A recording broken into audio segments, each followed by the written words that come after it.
be working on Embusen line training. So the Embusen lines, you should actually always be doing your kata focused on the Embusen lines, so that you more or less know where you should step, how long you should step. It's a great way of really putting your kata to the test and seeing if somewhere you're making a mistake that throws your kata out.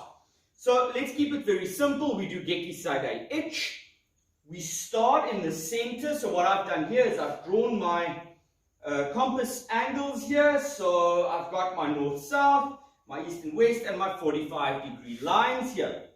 So we start in the middle, and all you do, you don't in the beginning even have to go that full power. Just do the kata and see where you end. But don't do the kata and try, in the beginning at least, to step on specific lines. That's going to throw the whole thing out. So for now, just do Geki Side Ich, and you see where it takes you.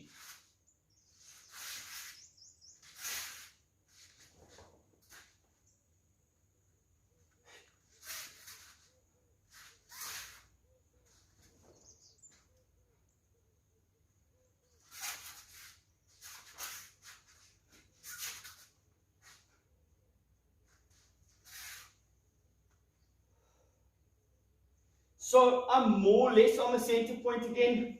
I could be about half a foot more forward, but this is being very pedantic about it. For example, let's do Geki Side Ich again. First thing you would note now, if you ended up here, you know that somewhere you were drifting to your right side or to your left if you turned around, but you ended up too far forward into the corner. So then you start analyzing the steps in relation to the lines. So for example, if my first step was fine, my second step really doesn't have that big an impact on my step back, but as I do step back, for some reason I'm overshooting my shikudachi.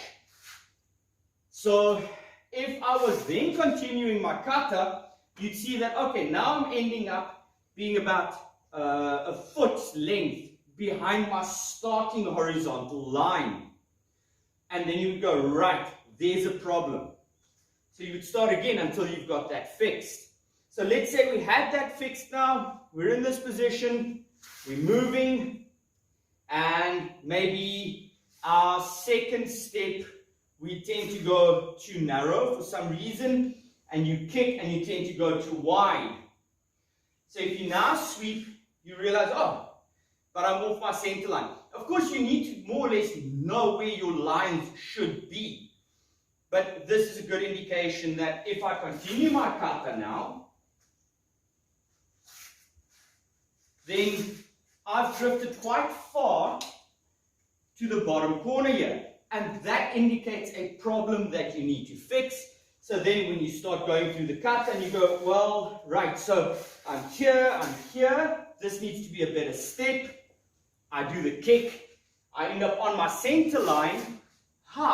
Now I'm back to my center line and I can continue my kata and analyze other mistakes. So let's say that I'm doing the next part of the kata here. This all goes well. And then, which is a mistake I've seen people make, is they do the sweep and then they slide behind it, which is not what the movement should be. But now if I finish my kata,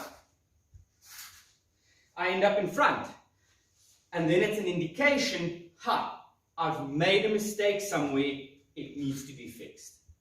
So what I suggest, get yourself some duct tape or whatever, draw your compass lines and start doing your katas on them and see how it goes. Have fun.